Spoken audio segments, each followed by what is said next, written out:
120 वर्ष झालेली आहेत. त्या 120 वर्षानंतर आणि आता जे सगळीकडे आपण ऐकतो की 60 वर्ष झालेल्या बिल्डिंगचा पुनर्विकासाला प्राधान्य दिलं जात आहे, तर आमची तर डबल झाली आहेत 120 वर्ष. बऱ्याचशा पिढ्या इथून या विकास होईल या विचाराने निघून गेलेले आहेत. त्याचं फार मोठं दुःख आज आमच्याकडे आहेच. त्याचबरोबर ही इमारत इतकी जुनी झालेली आहे की या इमारतीमधील समस्या असंख्य आहेत. खरोखर म्हणजे मुलांची लग्न करायची झाली तरी विचार करावा लागतो का कसं करायचं, कारण समोर जी मुलगी देताना विचार करतात का आता आम्ही नाही देणार तुमच्या इथे बिल्डिंग मध्ये.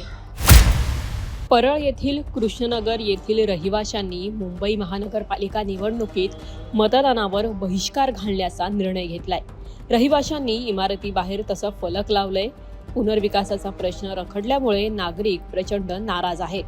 कृष्णनगरचे रहिवासी गेल्या 16 वर्षांपासून पुनर्विकासाच्या प्रतीक्षेत आहेत. 16 वर्ष ते लोकप्रतिनिधींचे आणि सरकारचे उंबरठे झिजवत आहेत.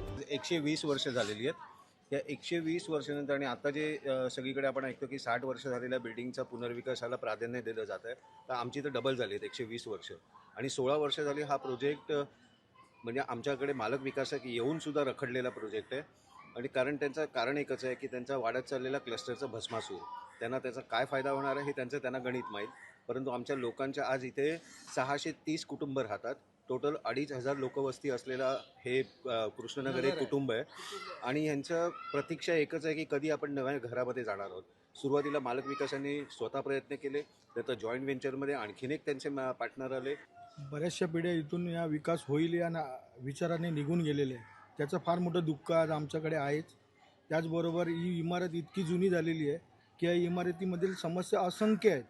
शिवाय आम्ही या विभागात म्हणजे राहणं आता असह्य झाल्यास कारणामुळे वाळवी लागलेली आहेत, उंदीरांचा प्रादुर्भाव जास्त आहे. त्याच्यानंतर इथे ड्रेनेजची समस्या आहे. कचरा कुंड्या तुम्ही प्रवेशद्वारावर पाहिल्याच असाल. जो आमचा प्रवेशद्वार आहे सुशोभीकरण असायला पाहिजे, पण तसं काहीच नाही आहे. आणि आम्हाला हवा आहे तो फक्त विकास. पण गेले आज 16 वर्ष तुम्ही बघताय की हा विकास पूर्णपणे रखडला आहे. पण मी आज तुमच्या चॅनलच्या माध्यमातून हा विकास पूर्णत्वाला जावा याकरता सरकारला आवाहन करतो आहे. आणि विशेष करून शिंदेसाहेबांना आवाहन करतो आहे की शिंदेसाहेबांनी स्वतः याच्यात लक्ष घालून या पुनर्विकासाला चालना देणं अत्यंत महत्त्वाचं आहे. या रहिवाशांकडे लक्ष देणं अत्यंत महत्त्वाचं आहे. कारण की निवडणुका येतात आणि या जातात, पण या निवडणुका असताना जर तुम्ही आमची काळजी नाही घेतली तर आम्हाला पुढे विकास होईल की नाही याची खात्री नाही आहे. आणि विकासात इतका काय म्हणजे बेडर आहे की त्याला काही पडलेलंच नाही आहे. निवडणुकीच्या तोंडावर जरी असलं तरी पण आम्हाला आमचं घर जास्त महत्त्वाचं आहे. एक महिला म्हणून मीही राहते ह्या बिल्डिंगमध्ये आणि ह्या बिल्डिंगमध्ये राहणं आता महिलांना खूप अशक्य झालेलं आहे.